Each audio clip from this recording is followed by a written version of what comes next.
গণভোট ও জুলাই সনদ নিয়ে সরকার ও বিরোধী দলের মধ্যে টানাপোড়েন, জনগণকে সাথে নিয়ে এগোতে চায় বিএনপি। সাংঘর্ষিক পরিস্থিতির শঙ্কা দেখছেন না শীর্ষ নেতারা। জনগণের নির্বাচিত একটা সরকারের যে মেয়াদকাল এবং তার যে একটা কার্যক্রম, সেটা যেন প্রতিহত না হয়। পরিবর্তনের পরামর্শগুলো আসছে, আমরা গণভোটে যেটাকে আমরা পাস করলাম, এটাকে অস্বীকার করা মানে হচ্ছে আবারও ফেসিবাদের জন্য রাস্তা আমাদেরকে খুলে দেওয়া, ওপেন করে দেওয়া। ছাত্রদল শিবির বিরোধে উত্তপ্ত হচ্ছে শিক্ষাঙ্গন, সংকট সমাধানে আলোচনার তাগিদ কেন্দ্রীয় নেতাদের, দলীয় রাজনীতির ছায়া থেকে বেরোনোর আহ্বান। সারা দেশে গুরুত্বপূর্ণ স্থাপনায় উগ্রবাদী সংগঠনের হামলার পরিকল্পনা নিয়ে গোয়েন্দা তথ্য, পুলিশকে নিরাপত্তা জোরদারের নির্দেশ।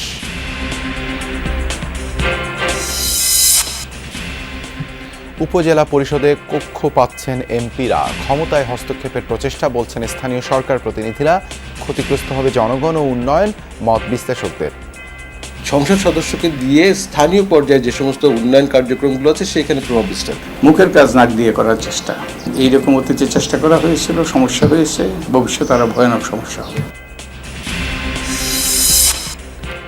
আলোচনার জন্য ইসলামাবাদ পৌঁছেছেন ইরানের পররাষ্ট্রমন্ত্রী। বিশেষ দূত স্টিভ উইটকফ ও জ্যারেড কুশনারকে আজই পাকিস্তান পাঠাচ্ছেন ট্রাম্প।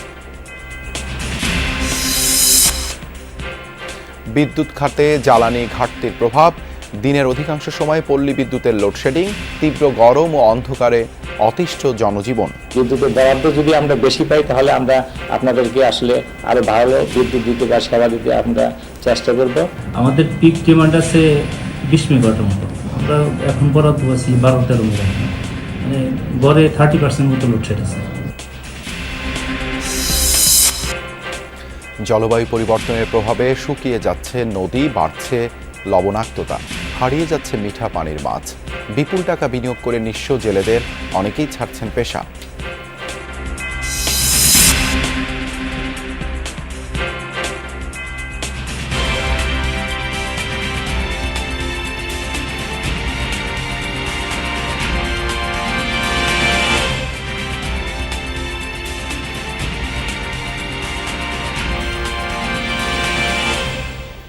আমন্ত্রণ যমুনা নিউজে আপনাদের সঙ্গে আছে আমি দেবাশিস রঞ্জন সরকার। এতক্ষণ শিরোনাম দেখছিলেন।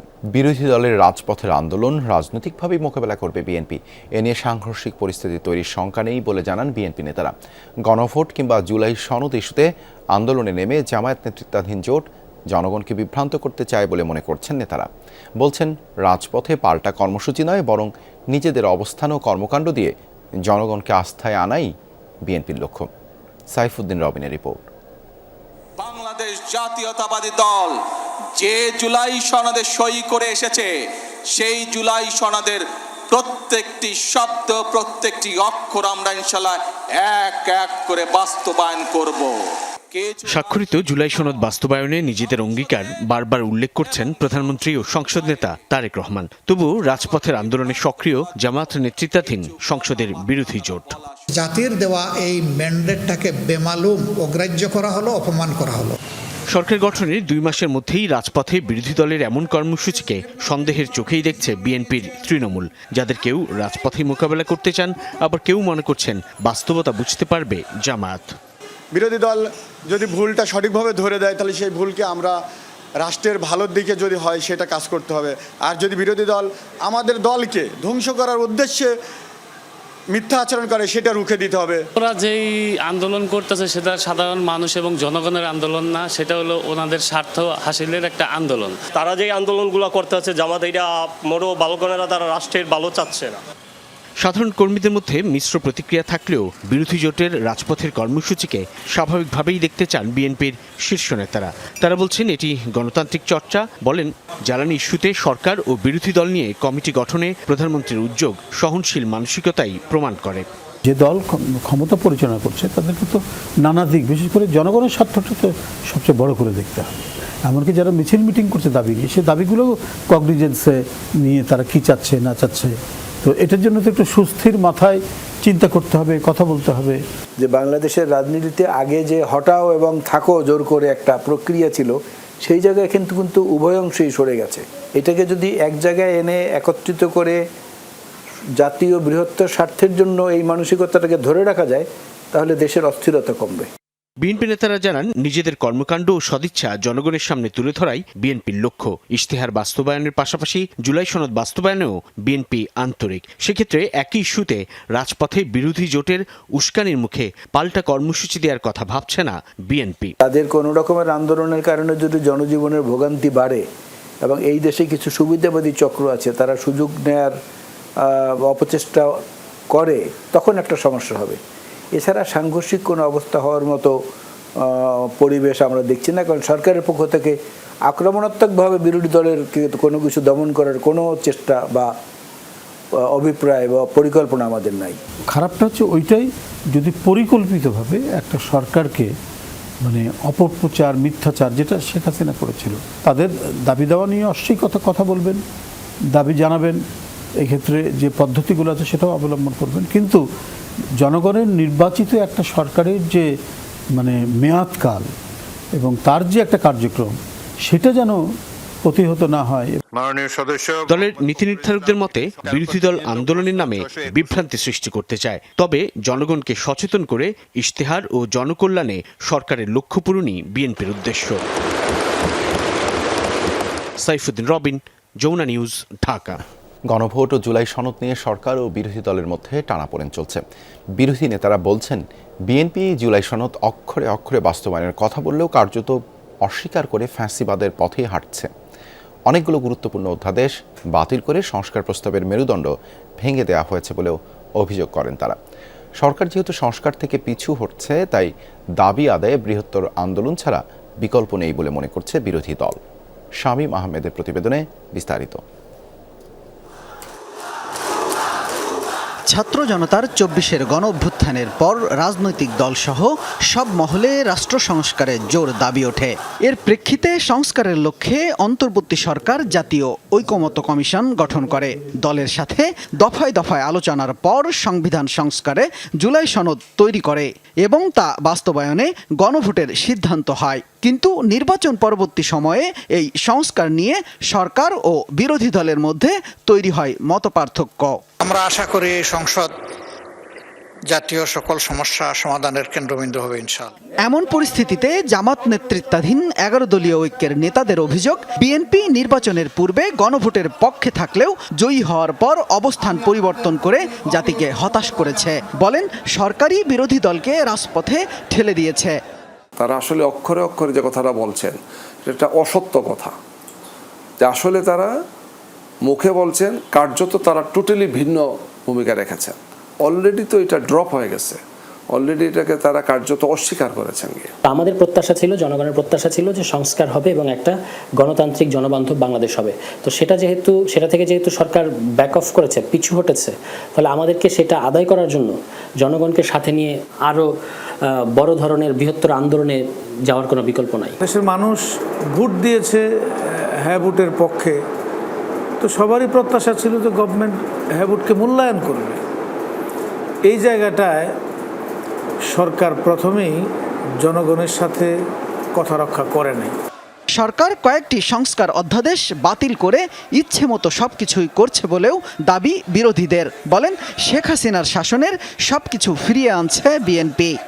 অনেকগুলো গুরুত্বপূর্ণ অধ্যাদেশকে তারা বাতিল করে দিয়েছে, যার মধ্য দিয়ে পুরো সংস্কার প্রক্রিয়ার মেরুদণ্ড ইতিমধ্যে ভেঙে দেওয়া হয়েছে। এই সংস্কার ইস্যুতেই সরকারের সাথে বিরোধী দলের দূরত্ব ক্রমশ বেড়ে চলেছে। কারণ রাষ্ট্র সংস্কার এটা বিএনপির প্রতিশ্রুতি ছিল, এটা জাতীয় দাবি ছিল, এখান থেকে সরে আসার কোনো সুযোগ নেই। হাসিনা যে গণতান্ত্রিক পন্থায় নির্বাচিত হয়ে এসে তিনি স্বৈরাচার হলেন, সেই স্বৈরাচারী সরকারকে যাতে সামনে স্বৈরাচারী কোনো সরকার না হয়, এই জন্যই তো এই পরিবর্তনের পরামর্শগুলো আসছে। আমরা গণভোটে যেটাকে আমরা পাস করলাম, এটাকে অস্বীকার করা মানে হচ্ছে আবারও ফেসিবাদের জন্য রাস্তা আমাদেরকে খুলে দেওয়া, ওপেন করে দেওয়া। গণভোট ও জুলাই সনদ প্রতিশ্রুতি সরকার বাস্তবায়ন না করলে রাজনৈতিক সংকট বাড়বে বলে মনে করছেন বিরোধী নেতারা। শামীম রেজা, যমুনা নিউজ, ঢাকা। বড় দুই ছাত্র সংগঠন ছাত্রদল ও ছাত্র শিবিরের বিরুদ্ধে দিন দিনই উত্তপ্ত হয়ে উঠছে দেশের শিক্ষা প্রতিষ্ঠানগুলো। তবে আলোচনার মাধ্যমে এই সংকট সমাধান সম্ভব বলে মনে করেন সংগঠন দুটির শীর্ষ নেতারা। আর বিশেষজ্ঞরা বলছেন, দলীয় রাজনীতির ছায়া থেকে বের হতে না পারলে গুণগত পরিবর্তন সম্ভব নয়। অপরদিকে ক্যাম্পাসগুলোতে পেশি শক্তির ছাত্র রাজনীতির চর্চা বন্ধের তাগিদ দিয়েছেন শিক্ষার্থীরা। বিগত আওয়ামী লীগ সরকার বিরোধী আন্দোলন কিংবা জুলাই ২৪-এর গণ অভ্যুত্থান এক কাতারে লড়াইয়ে সামিল ছিল ছাত্রদল ও ছাত্র শিবির। কিন্তু ২৪-এর গণ অভ্যুত্থানের পর দিন যতই গড়িয়েছে ততই তিক্ততা বেড়েছে সংগঠন দুটির মধ্যে। গেল কদিনে চট্টগ্রাম, পাবনা, ঢাকা বিশ্ববিদ্যালয় সহ দেশের বিভিন্ন স্থানে ছাত্রদল ছাত্র শিবিরের সংঘাত সংঘর্ষে আবারও প্রকাশ্যে এসেছে এই বিরোধ। লড়াই সংগ্রামের দীর্ঘদিনের মিত্রদের সম্পর্ক কেন এমন শত্রুতায় পরিণত হলো, জবাবে একে অন্যের উপর দায় চাপিয়েছেন দুই ছাত্র সংগঠনের শীর্ষ দুই নেতা। প্রতিটি ক্যাম্পাসে শিবির স্বাভাবিক যে শিক্ষার পরিবেশকে বিনষ্ট করার এক ধরনের অপতৎপরতা চালাচ্ছে বলে আমাদের ব্যক্তিগতভাবে মনে হচ্ছে। এ থেকে আমি মনে করি যে সামগ্রিকভাবে এটি এক ধরনের সংকট তৈরি করেছে শিবিরের এই পরিস্থিতিগুলো।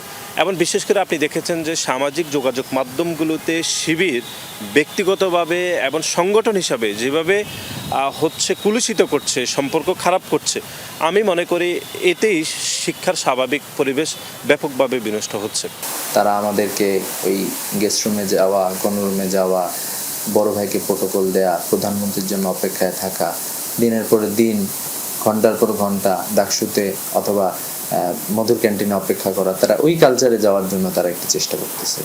তো এখানে ছাত্র শিবির যেহেতু বাধা, এই জন্য ছাত্র শিবিরের উপরে তারা আক্রমণাত্মক হয়েছে বলে আমাদের মনে হচ্ছে। ২৪-এর গণ অভ্যুত্থানের পর ছাত্র রাজনীতিতে যে গুণগত পরিবর্তনের আলাপ উঠেছিল তা কি আপাতত শিখে উঠল? এমন প্রশ্নে এই দুই নেতা বললেন, আলোচনায় সংকট সমাধানের একমাত্র পথ, তবে তাতেও শর্ত থাকে। আমরা মনে করি যে আলাপ আলোচনা করতে হলে অবশ্যই শিবিরকে শুরুতে তাদের যে বট আইডি, সামাজিক যোগাযোগ মাধ্যমে তাদের দৈনন্দিন কার্যকলাপ, এগুলো অবশ্যই নিয়ন্ত্রণ করা উচিত বলে আমরা মনে করি। এগুলো নিয়ন্ত্রণ করলে সম্পর্ক আমি মনে করি ৮০% আসলে এখানে ঠিক হয়ে যাবে। বিবেকবান ছাত্র নেতা থাকেন, ঠিক আছে, তাদের সবারই চাওয়াটা একই হওয়া উচিত যে ক্যাম্পাস যাতে নিরাপদ থাকে। আর কেউ যদি অ্যানার্কিস্ট থাকে তাহলে সেটা হলো তাদের চাওয়া যে ক্যাম্পাসটা সুন্দর পরিবেশ এখানে না থাকুক। ক্ষমতাসীন ও বিরোধী দলের দুই ছাত্র সংগঠনের এমন বৈরী আচরণের দায় মূল রাজনৈতিক দলগুলো এড়াতে পারে না বলে মন্তব্য করছেন বিশ্লেষকরা। একটা সার্টেন লেভেল অফ সহনশীলতা আপনার দেখাতে হবে, এবং সহনশীলতা যদি আপনার মনে হয় যে এইটা আইনের বিরুদ্ধে চলে যাচ্ছে তাহলে আপনাকে আইনানুগ ব্যবস্থা নিতে হবে। এই আন্ডারস্ট্যান্ডিংটা এবং এটার প্র্যাকটিসটা, কেউ যখন এটাকে ভায়োলেট করবে তখন না তার বিরুদ্ধে ব্যবস্থা নেওয়া, আইনানুগ ব্যবস্থা নেওয়া, এই ধরনের জিনিসপত্রগুলো আপনি যতদিন না শুরু করবেন ততদিন পর্যন্ত হচ্ছে গিয়ে এই ধরনের ঘটনা ঘটার সম্ভাবনা থেকেই যাবে, এবং এগুলো আরো বাড়ার আরো সম্ভাবনাই আমি দেখি। এদিকে শিক্ষার্থীদের চাওয়া ছাত্র রাজনীতি হোক শিক্ষার্থী বান্ধব। সবাই রাজনীতি করে একটা প্রতিদ্বন্দ্বিতামূলক একটা অবস্থা তৈরি হবে যেখানে ছাত্রদের জন্য কাজ করবে তারা, মানে ছাত্রদের জন্য রাজনীতি হওয়া প্রয়োজন। রাজনীতি হোক কিন্তু শিক্ষার্থীদের জন্য হোক, এটাই আমরা চাই। বিশ্লেষকরা মনে করেন, রাজনীতিতে মিত্রতা বা বন্ধুভাব ততক্ষণই থাকে যতক্ষণ না ক্ষমতা আর প্রভাবের প্রশ্নটা সামনে আসে। রিয়াজ রায়হান, যমুনা নিউজ, ঢাকা। নিষিদ্ধ ঘোষিত একটি উগ্রবাদী সংগঠনের সম্ভাব্য নাশকতা পরিকল্পনা ঘিরে দেশের গুরুত্বপূর্ণ স্থাপনাগুলোয় নিরাপত্তা জোরদারের নির্দেশ দেওয়া হয়েছে। সম্প্রতি পুলিশ সদর দপ্তর থেকে রেঞ্জ ডিআইজি, মেট্রোপলিটন কমিশনার ও সব জেলা পুলিশ সুপার সহ পুলিশের সব ইউনিটকেই এই নির্দেশ দেওয়া হয়। চিঠিতে বলা হয়, সম্প্রতি গ্রেপ্তার হওয়া উগ্রবাদী সংগঠনের সদস্য ইশতিয়াক আহমেদ সামি ওরফে আবু বক্কর ওরফে আবু মোহাম্মদের সঙ্গে একটি বাহিনীর চাকরিচ্যুত দুই সদস্যের নিয়মিত যোগাযোগের তথ্য পাওয়া গেছে। চক্রটি জাতীয় গুরুত্বপূর্ণ স্থাপনা, জাতীয় সংসদ ভবন, আইন শৃঙ্খলা রক্ষাকারী বাহিনীর স্থাপনা ও সদস্য, ধর্মীয় উপাসনালয়, বিনোদন কেন্দ্র এবং শাহবাগ সহ গুরুত্বপূর্ণ এলাকার হামলার পরিকল্পনা করতে পারে। বোমা বিস্ফোরণের পাশাপাশি দেশীয় ধারালো অস্ত্র বা আগ্নেয়াস্ত্র ব্যবহার করে হামলার আশঙ্কাও রয়েছে। এছাড়া তারা বিভিন্ন বাহিনীর অস্ত্রাগারে হামলার পরিকল্পনাও করে থাকতে পারে বলে গোয়েন্দা তথ্যে ইঙ্গিত রয়েছে। আইনশৃঙ্খলা বাহিনীর মতে, সংশ্লিষ্টরা দেশের সার্বিক নিরাপত্তার জন্য উচ্চ ঝুঁকিপূর্ণ, সংশ্লিষ্ট কর্তৃপক্ষকে গুরুত্বপূর্ণ স্থাপনাগুলোর নিরাপত্তা জোরদার, নজরদারি বৃদ্ধি এবং সন্দেহভাজনদের বিরুদ্ধে আইনানুগ ব্যবস্থা নেওয়ার নির্দেশ দেওয়া হয়েছে। উপজেলা পরিষদের সংসদ সদস্যরা বসার জন্য পাচ্ছেন নির্ধারিত পরিদর্শন কক্ষ, এমন সিদ্ধান্তকে স্থানীয় সরকার প্রতিনিধিরা তাদের ক্ষমতায় হস্তক্ষেপের প্রচেষ্টা হিসেবে দেখছেন। এর ফলে ধ্বংস হতে পারে স্থানীয় সরকার ব্যবস্থা, থাকছে উন্নয়ন কার্যক্রমে এমপিদের প্রভাব বিস্তারের শঙ্কাও। স্থানীয় সরকার ব্যবস্থায় দীর্ঘ সময় দ্বন্দ্ব জারি থাকলে ক্ষতিগ্রস্ত হবে জনগণ, এমনটাও মনে করছেন বিশ্লেষকরা। উপজেলা পরিষদ ভবনের দ্বিতীয় তলায় বসার জন্য আলাদা জায়গা দেওয়া হচ্ছে সংসদ সদস্যদের। এজন্য উন্নত মানের আসবাবপত্রে সজ্জিত পরিদর্শন কক্ষ স্থাপনের নির্দেশ দেওয়া হয়েছে। বিষয়টি নিয়ে আলোচনাও হয়েছে সংসদে। তবে সাবেক উপজেলা চেয়ারম্যানের মতো জনপ্রতিনিধিরা এই সিদ্ধান্তকে স্থানীয় সরকারের স্বায়ত্তশাসনের জন্য হুমকি হিসেবেই দেখছেন। উপজেলা অথবা পৌরসভায় যদি এমপি সাহেবরা যদি হস্তক্ষেপ করে তাহলে সমস্ত উন্নয়নমূলক কাজ মুখ থুবড়ে পড়ে যাবে, কারণ দ্বৈত শাসন এখানে চলতে পারে না। ক্ষমতার যে ভারসাম্যটা সেটা যদি বজায় না থাকে সেক্ষেত্রে দ্বন্দ্ব তৈরি হতে পারে। এমপিদের কাজ হচ্ছে ঢাকায় অফিস রয়েছে, ওনারা আইন প্রণয়ন করেন। স্থানীয়ভাবে এ ধরনের চাপ আসলে তারা স্বাধীন মতো জনপ্রতিনিধিরা কাজ করতে পারবে না। বিশ্লেষকরা বলছেন এমপিদের সাংবিধানিক দায়িত্বের জায়গা থেকে উপজেলা পরিষদে হস্তক্ষেপের সুযোগ নেই। নতুন বাংলাদেশে পরিদর্শন কক্ষ স্থাপনের সিদ্ধান্ত স্থানীয় সরকারের সক্রিয়করণের ক্ষেত্রে বাধা হয়ে দাঁড়াবে। আর এটা শুধু সংবিধান ও হাইকোর্টের রায় লঙ্ঘনই নয়, বিএনপির ৩১ দফায় স্থানীয় সরকারকে কেন্দ্রবিন্দু করারও পরিপন্থী। সংসদ সদস্যরা এক ধরনের জমিদারের মতন আচরণ করেন। তিনি যখন উপজেলা পরিষদের মধ্যে যে বসবেন সেক্ষেত্রে কি হবে, তার প্রচুর পরিমাণ তার দলের লোক সেখানে এসে ভিড় করবেন। সংসদ সদস্যকে দিয়ে স্থানীয় পর্যায়ে যে সমস্ত উন্নয়ন কার্যক্রমগুলো আছে সেখানে প্রভাব বিস্তার করা। ইউনিয়ন পরিষদ, উপজেলা পরিষদ আর উপজেলা প্রশাসন, এই দুটো জায়গাতেই আসলে সংসদ সদস্যরা হস্তক্ষেপ করার একটা ক্ষেত্র প্রস্তুত হচ্ছে এই পরিদর্শন কক্ষর মধ্য দিয়ে।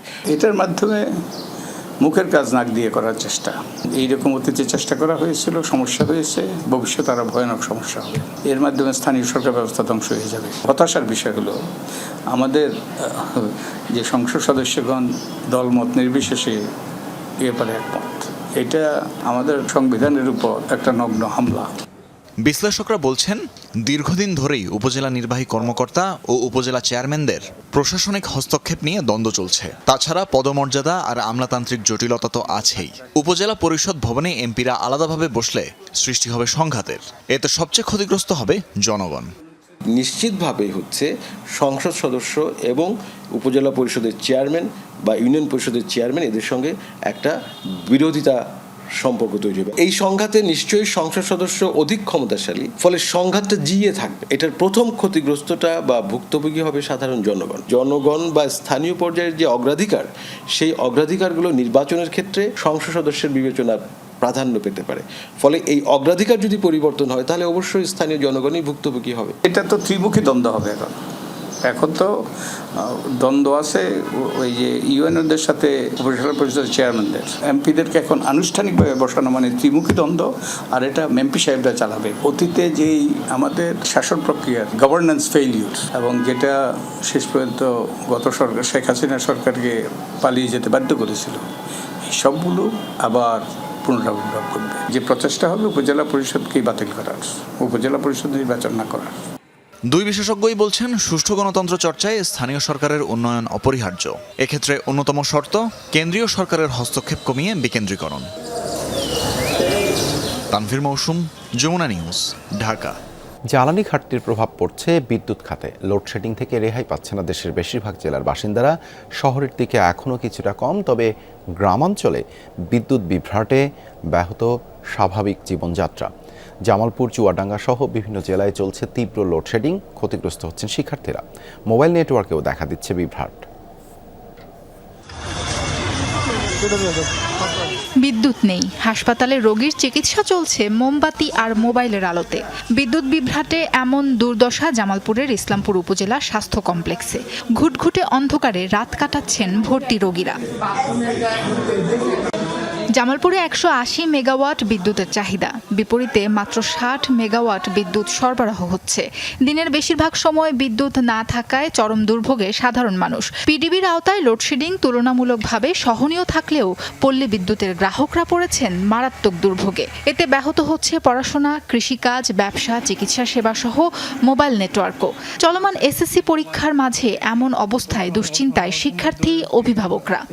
কারেন্ট তো থাকে কিছু ক্ষণিকের সময়ের জন্য, 5 মিনিট থাকলেও আমাদের সারাদিনের জন্য কারেন্ট দেখা যায় না, এমনকি রাতে কারেন্টই থাকে না। ঘুমিয়ে ওষুধের ডোজের মতন এই আসতেছে এই যাচ্ছে, এই আসতেছে এই যাচ্ছে, এরকম বিদ্যুৎ আগের চেয়ে তুলনামূলক অনেক কঠিন অবস্থা। সকাল থেকে কারেন্ট নাই, কারেন্টের ব্যাপারে খুব কষ্টে আছি, মোবাইলে নেটওয়ার্ক নাই, খুব সমস্যার মধ্যে পড়ে আছি। কারেন্ট না থাকাতে আমাদের আর কি চলা কঠিন হয়ে গেছে। কারণ ধানের মধ্যে পানি দেওয়া গুরুত্বপূর্ণ দরকার। জেলার 7টি সহ আশপাশের 18 উপজেলায় পল্লী বিদ্যুতের গ্রাহক প্রায় 8.25 লাখ। এর মধ্যে শহরাঞ্চলে লোডশেডিং 7 থেকে 8 ঘন্টা হলেও গ্রাম ও দুর্গম চরে দিনের বেশিরভাগ সময় বিদ্যুৎ থাকছে না। পল্লী বিদ্যুতের কর্মকর্তা বলছেন, চাহিদার তুলনায় সরবরাহ কম থাকায় ঘন ঘন লোডশেডিং করতে বাধ্য হচ্ছেন তারা। বিদ্যুতের বরাদ্দ যদি আমরা বেশি পাই তাহলে আমরা আপনাদেরকে আসলে আরো ভালো বিদ্যুৎ দিতে বা সেবা দিতে আমরা চেষ্টা করব। চুয়াডাঙ্গাবাসীরও অভিযোগ, সারাদিনে বিদ্যুৎ পাচ্ছেন মাত্র কয়েক ঘন্টা। রাত হলে বাড়ছে ভোগান্তি। গরমের সাথে লোডশেডিংয়ের প্রতিযোগিতায় থমকে দাঁড়িয়েছে জনজীবন। বিদ্যুতের যে অবস্থা, একদিকে গরম আর বাচ্চাদের লেখাপড়া, রাত্রেও এভাবে কারেন্ট থাকছে না, পড়াশোনার সমস্যা, এইভাবেই মনে করেন 4-5 বার কারেন্ট যাচ্ছে রাত্রে। সারাদিনের ভিতরে 1 থেকে 1.5 ঘন্টা আমাদের কারেন্ট থাকছে। রাত দিন মিলিয়ে গড়ে 8 থেকে 10 ঘন্টা বিদ্যুৎ পাচ্ছেন প্রান্তিকের মানুষ। এর মধ্যে চলছে এসএসসি পরীক্ষা। অন্য সময় তো বটেই, পরীক্ষার আগের রাতেও বিদ্যুতের আসা যাওয়ায় প্রস্তুতি ব্যাহত হচ্ছে পরীক্ষার্থীদের। সকালে পড়াশোনা করতে পারছি, ঠিক আছে, কিন্তু রাত্রে যে আমাদের যে রিভিশনটা আমরা করতে পারতেছি না। এর ফলে আমাদের অনেক ধরনের রোগ বেলাও হচ্ছে। আমাদের ঘামতেছি, ঘামার ফলে আমাদের অনেক সর্দি কাশি হচ্ছে। কালকে পরীক্ষা দিয়েছি, তারপরেও আমি আশা করেছিলাম আর একটু ভালোভাবে। এই বিদ্যুৎ না থাকার কারণে আমরা ভালোভাবে রিভিশনটা করতে পারছি না। গরমে তো এক কষ্ট হচ্ছে, বিদ্যুৎ না থাকলে পড়বে কেমন করে? সারা রাত্রে মানে 2 ঘন্টা কি 3 ঘন্টা কারেন্ট থাকে, দিনেও একই সমস্যা। কর্মকর্তাদের দাবি, জেলায় পল্লী বিদ্যুতের অধীনে 84,000 গ্রাহক। প্রতিদিন 20 মেগাওয়াট চাহিদার বিপরীতে তারা পাচ্ছেন 13 মেগাওয়াট বিদ্যুৎ। 20 MVA সাবস্টেশন, 20-40 MVA। আমাদের পিক ডিমান্ড আছে 20 মেগাওয়াটের মতো। আমরা এখন বরাদ্দ আছি 12-13 মেগাওয়াটের মতো। মানে গড়ে 30% মতো লোডশেড আছে। মাঝে মধ্যে একটু বাড়ে, আবার অনেক সময় মানে ওই হিট আপটা কম থাকলে একটু বরাদ্দ বেশি হয় আমাদের। দ্রুত পরিস্থিতির উন্নতি না হলে গরমে শিশু, বৃদ্ধসহ অসুস্থদের দুর্ভোগ আরও বাড়বে। জ্বালানি পরিস্থিতি সামাল দিতে দ্রুত ব্যবস্থা নিতে সরকারের প্রতি আহ্বান সাধারণ মানুষের। সাবরিনা লিজা, যমুনা নিউজ। দেশের বেশিরভাগ জেলায় জ্বালানি তেলের সরবরাহ পরিস্থিতির উন্নতি হয়েছে, তবে কয়েকটি জেলায় এখনও তেলের জন্য অনেকটা সময় অপেক্ষা করতে হচ্ছে। এ বিষয়ে আরও জানাতেই কুমিল্লা থেকে যুক্ত হচ্ছেন সহকর্মী খোকন চৌধুরী। খোকন, পাম্পগুলোতে আজ তেল বিক্রির কী অবস্থা, গ্রাহকরা কি বলছেন? দেবাশিস, আমি এখন রয়েছি ঢাকা চট্টগ্রাম মহাসড়কের কুমিল্লার একটি পেট্রোল পাম্পে। এখানে নিশ্চয়ই দেখতে পাচ্ছেন বড় করে লেখা রয়েছে অকটেন নাই, পেট্রোল নাই। অর্থাৎ তারা এখানে অকটেনও নাই, পেট্রোলও নাই, এবং তাদের সঙ্গে আমরা কথা বলে যেটি জেনেছি তারা প্রতি সপ্তাহে একবার পান, তাও চাহিদার তুলনায় অনেকটাই কম। এছাড়া ডিজেল যেটি রয়েছে, ডিজেলও কিন্তু তাদের আগে পেতেন যেখানে 13,500 লিটার, এখন কিন্তু তারা পাচ্ছেন 9,000 লিটার। অর্থাৎ ঢাকা চট্টগ্রাম মহাসড়কের প্রতিটি পাম্পের চিত্রই কিন্তু এমন, এবং বেশিরভাগ পাম্পই কিন্তু আসলে বন্ধ রয়েছে।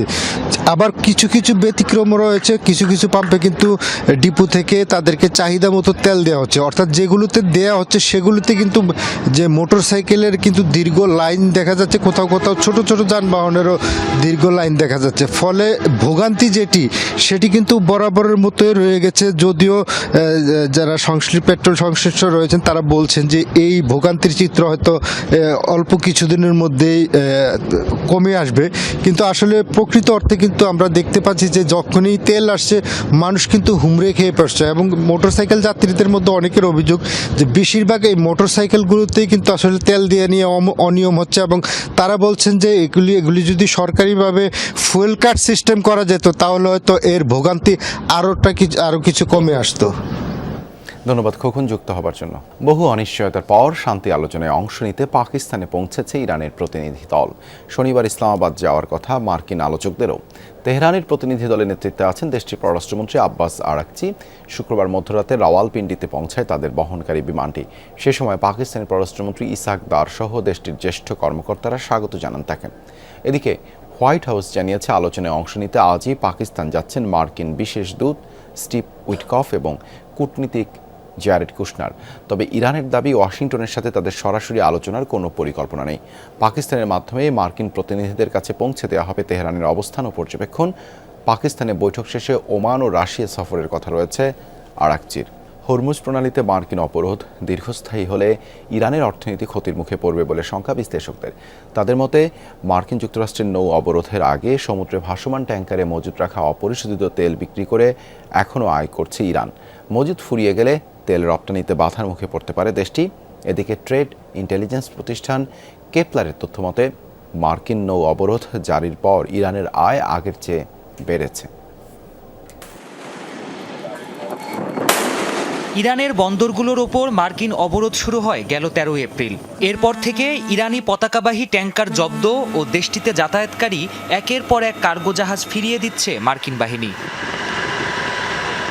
এমন পরিস্থিতিতেও গেল এক মাসে তেল রপ্তানি থেকে আগের তুলনায় 40% বেশি আয় করেছে ইরান। ট্রেড ইন্টেলিজেন্স প্রতিষ্ঠান কেপলারের তথ্য অনুযায়ী মার্চ মাসে প্রতিদিন 18,40,000 ব্যারেল অপরিশোধিত তেল রপ্তানি করেছে দেশটি।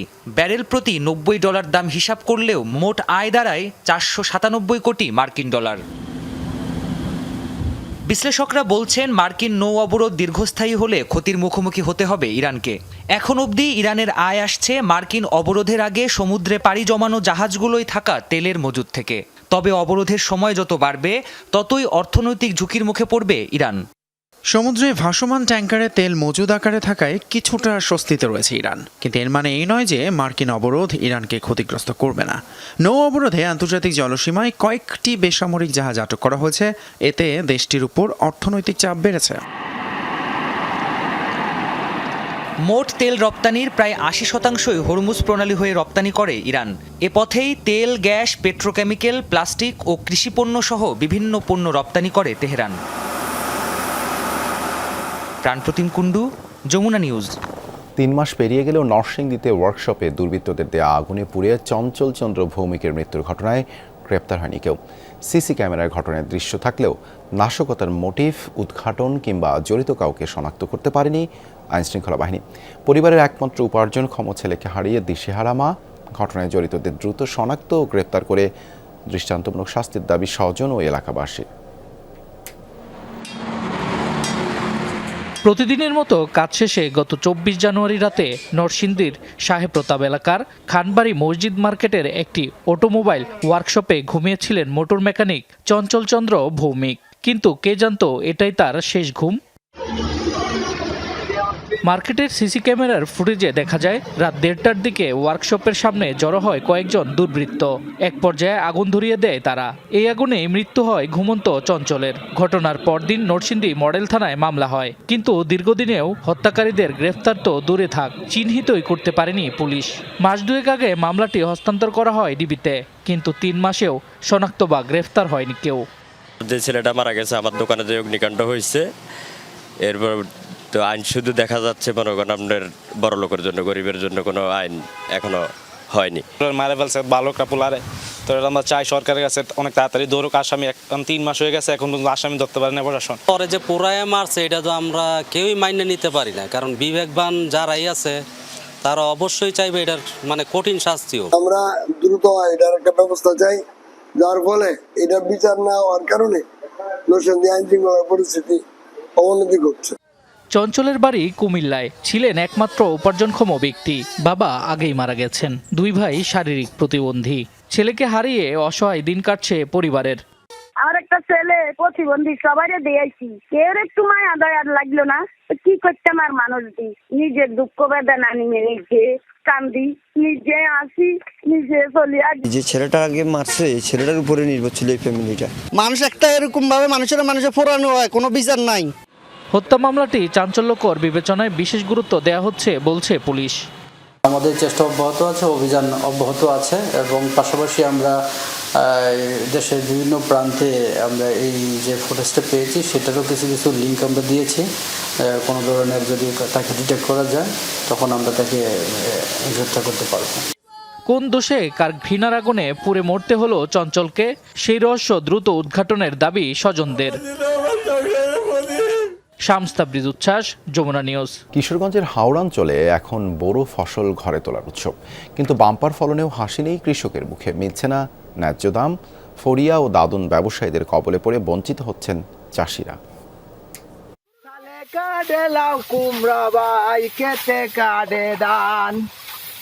গিরস্তি করে কুলায় ভরে দান। এভাবেই গান গেয়ে বোরো ধানের ফসল ঘরে তোলায় ব্যস্ত কৃষকেরা। কাকডাকা ভোর থেকে সূর্যাস্ত পর্যন্ত চলছে ধান কাটা, মাড়াই আর গোলাই তোলার কাজ। নতুন ধানের মোমো গন্ধে এখন মাতোয়ারা কিশোরগঞ্জের হাওড়াঞ্চল।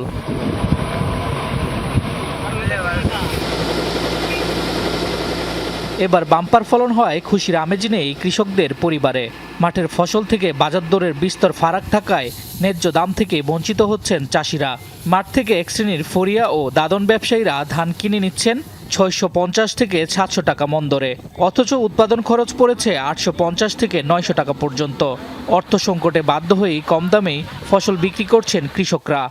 সারের দাম বেশি, ওষুধের দাম বেশি, এখন সব কিছু মিলাই করতে এখন তো যে এই বাজার ধানের বাজার এখন তো দেশটার ফলানির বাউ। ধানের খরচ বেশি, যেমন সরকার 500 টাকা বস্তা দিত সার, 700 টাকা বস্তা দিত, এবছর কিন্তু 1400 টাকা বস্তা সার আনন্দ লাগছে।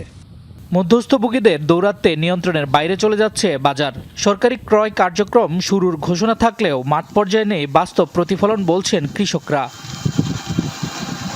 সরকার সরাসরি আমাদের কাছ থেকে ধান কিনে নিত, তাহলে ন্যায্য মূল্য দাম পেতাম। আমার বাবা যেই কৃষিকাজ করি সেই কৃষিকাজ থেকে যদি সঠিক মূল্য পেত তাহলে আমার বাবার জীবনে আরও উৎসাহ জাগত কৃষিকাজের মধ্যে। আবহাওয়া অনুকূলে থাকায় এবছর উৎপাদন লক্ষ্যমাত্রা ছাড়িয়ে যাবে বলে জানিয়েছে কৃষি অধিদপ্তর। পাশাপাশি ধানের ন্যায্য মূল্য নিশ্চিতের আশ্বাস দিয়েছেন সংশ্লিষ্টরা। আবহাওয়া অনুকূলে আছে, প্রাকৃতিক কোনো দুর্যোগ যদি না আসে, অর্থাৎ আগাম বন্যা বা শিলাবৃষ্টি যদি না হয়, তাহলে উৎপাদন লক্ষ্যমাত্রা ছাড়িয়ে যাবে, এটি আমরা আশা করি। বাম্পার ফলনের পরও ন্যায্য দাম না পেয়ে হতাশ হাওরের কৃষকরা। তাদের দাবি, দ্রুত সরকারি ক্রয় কার্যক্রম জোরদার করা হলে কিছুটা স্বস্তি ফিরবে কৃষকদের মুখে। শামস তাবরিদ উচ্ছ্বাস, যমুনা নিউজ। বাজারে গিয়ে ডালা ভর্তি নদীর মাছ শেষ কবে দেখেছেন? নদীর মাছ কমে যাওয়ার পেছনের খলনায়ককে তা কি কখনো জানতে চাই আমরা? বাস্তবতা হচ্ছে জলবায়ু পরিবর্তনের অদৃশ্য থাবায় প্রায় বিপন্ন দক্ষিণ পশ্চিমের জেলেরা। একদিকে বিভিন্ন নদী সরু হয়ে পরিণত হচ্ছে খালে, অন্যদিকে সাগরের নোনা জল হু হু করে ঢুকছে মিঠা পানিতে। ধ্বংস হচ্ছে মাছের প্রজনন। এতে বিপুল টাকা বিনিয়োগ করেও নদীতে মাছ পাচ্ছেন না জেলেরা। পেশা ছাড়ছেন অনেকে। উপকূলের জেলেদের খবর জেনেছেন সহকর্মী তৌহিদ হোসেন, ক্যামেরায় ছিলেন নাহিদ হোসেন।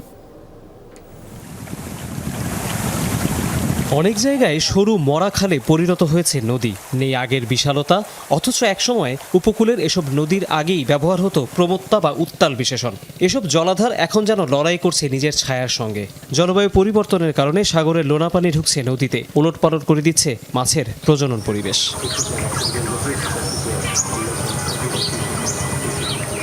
কপোতাক্ষ নদীর ঘাটে সারিবদ্ধ নৌকাগুলো এখন কেবলই কাঠের কাঠামো। কারণ মাছ শিকারে যাওয়ার সাহস পাচ্ছেন না জেলেরা। আগে যে নদীতে জাল ফেললেই মাছ মিলত, এখন তা প্রায় শূন্য।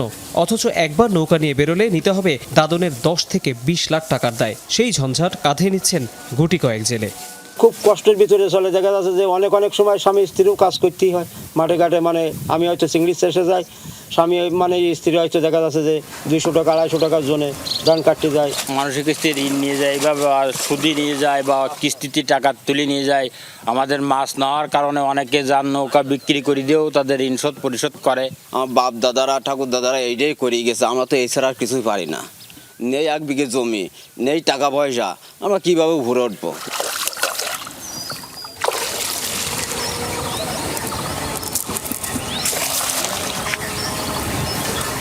সাতক্ষীরার তালা উপজেলার 3000 পরিবার অর্থাৎ প্রায় 1.5 লাখ মানুষের কর্মসংস্থান যেই নদকে ঘিরে হতো, এখন তার 3 ভাগের 1 ভাগও করা যায় না। এর কারণ এখানে লবণাক্ততা বেড়ে গেছে এবং বিশ্ব ব্যাংকের প্রতিবেদন বলছে গত 1 দশকে এই লবণাক্ততার পরিমাণ প্রায় দ্বিগুণ বেড়েছে। যার কারণ হিসেবে বলা হচ্ছে সমুদ্রপৃষ্ঠের পানির উচ্চতা বেড়ে গেছে এবং তার ফলে লবণবাণী প্রতিনিয়ত এসব মিঠা পানির নদ নদীতে প্রবেশ করছে, যে কারণে মিঠা পানির মাছের সংস্থান কমে গেছে। কিন্তু তাই বলে এখানে যে সামুদ্রিক মাছের আনাগোনা বেড়ে গেছে সেটিও বলা যাবে না। আর এই সার্বিক প্রভাব পড়ছে মৎস্যজীবীদের জীবিকায়। যেসব জেলে নদীতে যাচ্ছেন তাদের এখন জীর্ণদশা, বেড়েছে দারিদ্র্য, পরিবারে পুষ্টিকর খাবার মিলছে নামকা ওয়াস্তে, বাধ্য হয়ে উপার্জনে নাম লেখাতে হয়েছে বাড়ির নারী সদস্যকেও।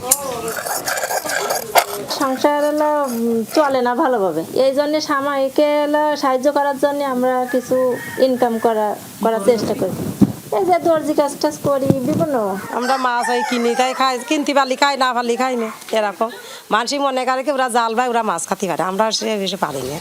মৎস্যজীবী বাপদাদার পেশায় থাকতে রাজি নয় হালের জেনজি প্রজন্ম। জাল ও জলের গল্প বাদ দিয়ে ভালো ক্যারিয়ার আর প্রযুক্তির জগতে আগ্রহ তাদের। এটা আমাদের একটা ব্যবসা, কিন্তু এই ব্যবসাটা হচ্ছে ঝুঁকিপূর্ণ এবং এখন এসে এই ব্যবসায় আর লাভ নেই, সবাই লস। জীবনটা হাতে করে নিয়ে সাগরে যেতে হয় মাছ ধরতে, এই কারণে আসলে এই জেনারেশনের ছেলেমেয়েরা এগুলো করতে চায় না, আর তারা শিক্ষিত হতে চায়, চাকরি বাকরি করতে চায়। নদী মুখ ফিরিয়ে নিয়ে অস্তিত্ব বাঁচাতে বিকল্প পেশায় নাম লেখান কেউ কেউ। পৈতৃক ভিটা বন্ধক বা স্ত্রীর গয়না বেচে মাছের খামার কিংবা চিংড়ি চাষে বিনিয়োগ করেছেন উপকূলের অনেকে। এতে কারো খাবারের ব্যবস্থা হয়েছে 3 বেলা, অনেকের আবার টেনে টুনে সংসার চলছে খামার শ্রমিক হিসেবে। অল্প কিছু মাছ দিয়ে আর কি আমরা করি, খামার তৈরি করি, যে কোনো রকমের যাতে আমরা বেশি থাকতে পারি। কেমন আয় হয় খাবার থেকে? আপনার উপার্জন যেটা চাইছিলেন সেটা কি হয় না? ওইভাবে হয় না, আমরা ওইভাবে তো তৈরি করতে পারি না, আমাদের টাকা পয়সা তো ওইভাবে নাই। চিংড়ি চাষ করি, সাদা মাছের চাষ করি, আর আমার কিছু জাল আছে, তাই আমি ভাড়াও দিয়ে নিজে মাছ ধরতে যাই, তাতে আমার কোনো মতে চলে। কি বার্তা দেয় উপকূলের বাজারের দৃশ্য? যেখানে নদীতে তাজা মাছে সয়লাভ থাকার কথা, সেখানে এখন রাজত্ব চাষের মাছের। নদী বা সাগরের অল্প কিছু মাছ মিললেও দাম আকাশচুম্বী। অনেক আড়তে চাষের মাছ আসছে অন্য জেলা থেকে। সাতক্ষীরা বাজারে ভাইজান মাছের দাম অনেক বেশি, ব্যাপক বেশি ভাইজান মাছের দাম। মাছ এখন একটু বর্ষা উপকূলের সময় তো, আর আপনার হচ্ছে নদী উপকূলের মাছ কম, এই কারণে একটু মাছের দাম বেশি। বৈশাখের মাছ এখন মাছের দাম বেশি, এখন মাছের সিজন না, তো এখন দাম বেশি মাছের। চাষের মাছে এখন চাষ ছাড়া কোনো মাছ নেই। এই বাস্তবতার সত্যতা মেলে বিশ্বব্যাংকের প্রতিবেদনে। বলা হচ্ছে বছরের বিশেষ কিছু সময়ে উপকূলের নদীগুলোতে লবণাক্ততার হার প্রায় 68 গুণ বাড়ে। ফলে সার্বিক হিসাবে যোগান কমে 32.4%। মাঝারি মাছের ক্ষেত্রে এই ঘাটতি 35.5 তবে বড় মাছের সরবরাহ কমে গেছে অর্ধেকের বেশি। 51,050 প্লাস এরকম ছিল, সেটাকে আস্তে আস্তে কমে আসছে। ওই বেশিতে অনেকে মারা গেছে, অনেকে পেশা পরিবর্তন করছে। তবে সুন্দরবন বা অ্যাডজাসেন্ট যারা আছে তাদের কিছু কিছু বিকল্প রাস্তা এখন বেরিয়ে গেছে। বিশেষ করে এখন কাঁকড়া চাষটা এখন শুরু হয়ে গেছে, ঘেরে তারা এখন কাজ করার সুযোগ আছে, তাদের প্রসেসিং ফ্যাক্টরিতে কিছু কাজ করার সুযোগ আছে। নদীতে যারা মাছ ধরতো তারা কিন্তু পরিবারের 1-2 জন মানুষ নিয়ে তার নিজস্ব বোটে মাছ ধরতো, সে এখন সাগরের বোটে যাচ্ছে। তার মানে সাগরের বোটও তার না এবং এই জালটাও তার না। তার মানে এই জায়গায় কিন্তু সে একরকম হচ্ছে শ্রমিক হিসেবেই কিন্তু সে মাছ ধরছে। তার মানে যে নৌকার মালিক ছিল সে কিন্তু হয়ে যাচ্ছে শ্রমিক। মাছের প্রজনন নিশ্চিতে প্রতি বছরই নিয়ম করে নদী ও সাগরে আহরণে নিষেধাজ্ঞা জারি করে সরকার। এবারও তার ব্যতিক্রম নয়। তারপরও গবেষকদের আশঙ্কা 2050 সাল নাগাদ দক্ষিণ পশ্চিমাঞ্চলের নদীতে আরও লবণাক্ততা বাড়বে, আর তখন মাছের প্রজনন শূন্যের কোঠায় নামতে পারে, বিরূপ প্রভাব পড়বে কৃষিতেও। তৌহিদ হোসেন, যমুনা নিউজ, খুলনা। সিলেটের কোম্পানিগঞ্জে 336 কোটি টাকার বিশাল আয়োজন, অথচ চারদিকে শুধুই নিস্তব্ধতা। কথা ছিল 50,000 তরুণের কর্মসংস্থান হবে, কিন্তু পাহাড়ের কোল ঘেঁষে দাঁড়িয়ে থাকা হাইটেক পার্কটি এখন যেন এক পরিত্যক্ত নগরী। অনেক প্রতিষ্ঠান স্পেস কিংবা প্লট বরাদ্দ নিলেও উৎপাদনে আছে মাত্র একটি, তাও গ্যাস বিদ্যুতের সংকটে চলছে কোনো রকমে। পুরোপুরি চালু করতে সমন্বিত উদ্যোগের কথা বলছেন বিশেষজ্ঞরা। সিলেট অঞ্চলে প্রযুক্তি খাতে নতুন দিগন্ত উন্মোচনের স্বপ্ন ছিল 163 একরের বিশাল এই চত্বর ঘিরে। 336 কোটি টাকা ব্যয়ে নির্মিত হাইটেক পার্কটি 50,000 মানুষের কর্মসংস্থানের ঠিকানা হওয়ার কথা ছিল, কিন্তু নির্মাণের 4 বছর পরও অবহেলায় পড়ে আছে আধুনিক অবকাঠামো। কাগজে কলমে 9টি প্রতিষ্ঠান প্লট ও 5টি প্রতিষ্ঠান স্পেস বরাদ্দ নিলেও শুধুমাত্র একটি কোম্পানি উৎপাদনে গেছে, তাও চলছে কোনো রকমে। নিরবচ্ছিন্ন বিদ্যুৎ ও গ্যাসের নিশ্চয়তা দেয়া হলেও সেই প্রতিশ্রুতি যেন এখন গলার কাটা। লাইনের গ্যাস না পাওয়ায় উৎপাদন চলছে সিলিন্ডার দিয়ে। হাইটেক কর্তৃপক্ষ আমাদেরকে বলল সিকিউরিটি, তারপরে বিদ্যুৎ, গ্যাস, এগুলো সবসময় একদম নির্বিঘ্নে নির্বিচ্ছিন্ন আমরা সরবরাহ পাবো। এখনো পর্যন্ত আমরা 3টার কোনোটা নির্বিচ্ছিন্ন সরবরাহ পাচ্ছি না। কেন মুখ থুবড়ে পড়ল এই প্রকল্প? বিশেষজ্ঞরা বলছেন অবকাঠামোর পাশাপাশি বিনিয়োগকারীদের আস্থায় আনা ও অন্যান্য সুযোগ সুবিধা নিশ্চিত জরুরি। সব জায়গায় হাইটেক পার্কে তাদের জন্য আলাদা আলাদা একটা পলিসি থাকা দরকার। ঠিক আছে, যে সিলেটি হাইটেক পার্কে আসলে আমরা কী অ্যাচিভ করতে চাচ্ছি, রাজশাহী হাইটেক পার্কে আসলে আমরা কী অ্যাচিভ করতে চাচ্ছি, এগুলো লোকাল ওয়াইজও কিছু একটা পলিসি থাকা দরকার। ঠিক আছে, তাই এই যে জায়গায় সরকার আসলে চিন্তা করতে পারে, কাজ করতে পারে। সম্প্রতি স্থানীয় সংসদ সদস্য ও প্রবাসী কল্যাণ মন্ত্রী পার্কটি পরিদর্শন করে ক্ষোভ জানান। প্রকল্পটি নিয়ে কাজ করার আশ্বাস দেন তিনি। পুরো বিষয় নিয়ে মন্ত্রণালয়ের সঙ্গে আলোচনা করে বর্তমান অবস্থা এবং এইগুলাকে কিভাবে কাজে লাগানো যায় মাননীয় প্রধানমন্ত্রীর সঙ্গে আলোচনা করে এটার সিদ্ধান্ত নেওয়া হবে।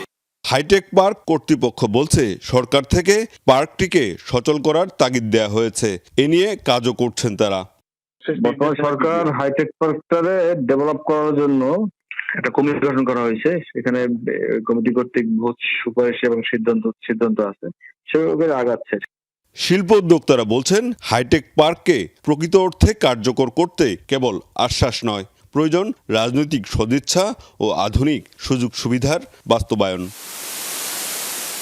মাহবুবুর রহমান রিপন, যমুনা নিউজ, সিলেট। বিশ্বাসের উপর লেনদেন চলে চট্টগ্রামের খাতুনগঞ্জে।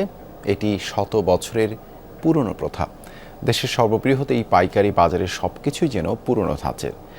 কালের বিবর্তনে সেখানেও পরিবর্তন আর আধুনিকতার ছোঁয়া। আড়ত, গুদাম আর দোকানের হিসেব সংরক্ষণে খাতা কলমের জায়গা নিচ্ছে ডিজিটাল সফটওয়্যার আর ডেটাবেজ।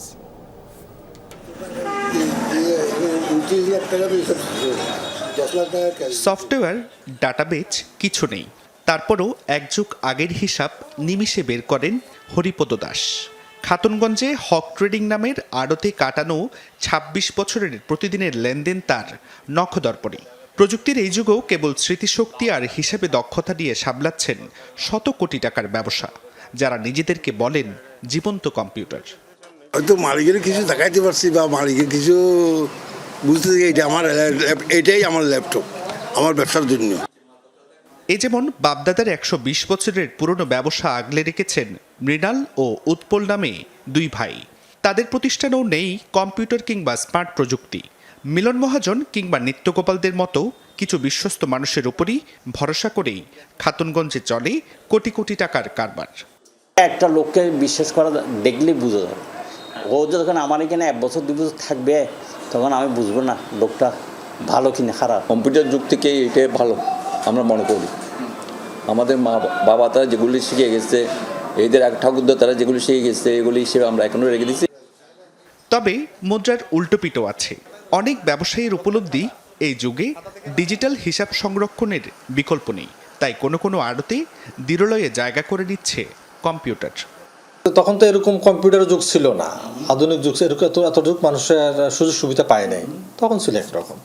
এখন তো যুগের পরিবর্তনের কারণে সবাই তো সব কিছু পরিবর্তন করতে চায়। লিটারেসির পরিমাণ যদি এই খাতুনগঞ্জে বাড়ে, সেক্ষেত্রে কম্পিউটারাইজের পরিমাণটাও বাড়বে, কারণ তাদের নতুন নতুন ধারণা পুরনো হিসাব থেকে বেরিয়ে আসতে পারবে।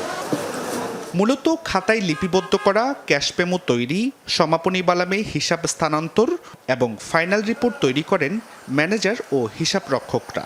যুগের পর যুগ যাদের সততা ও দক্ষতার উপর অনেকটাই নির্ভরশীল দেশের সর্ববৃহৎ এই পাইকারি বাজারের আড়তদাররা। জুবাইর রিফাত, যমুনা নিউজ, চট্টগ্রাম। এখনও মেলেনি যুক্তরাষ্ট্রের নিখোঁজ বাংলাদেশি শিক্ষার্থী নাহিদা বৃষ্টির সন্ধান। তার খোঁজে অভিযান চালিয়ে যাচ্ছে ফ্লোরিডার নিরাপত্তা বাহিনী। এক বিবৃতিতে এই তথ্য জানিয়েছে তারা। সেখানে বলা হয় তিনি বেঁচে আছেন নাকি মারা গেছেন তা এখনও জানা সম্ভব হয়নি। আটককৃত সন্দেহভাজনকে জিজ্ঞাসাবাদ করা হচ্ছে। এর আগে শুক্রবার সকালে নিখোঁজ আরেক শিক্ষার্থী জামিল লিমনের মরদেহের কয়েকটি টুকরা উদ্ধার করে পুলিশ। আটককৃত ব্যক্তি লিমনের রুমমেট ছিল বলেও জানায় আইনশৃঙ্খলা বাহিনী। আটক হিসাম সালে আবু গারবেরি নামের ওই ব্যক্তি একজন মার্কিন নাগরিক বলেও জানা গেছে।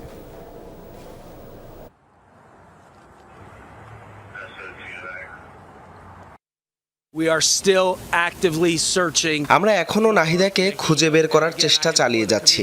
কমিউনিটির সবার প্রতি অনুরোধ, কেউ যদি তাকে কোথাও দেখে থাকেন বা তার সম্পর্কে কোনো তথ্য জানেন তাহলে দ্রুত আমাদের জানাবেন।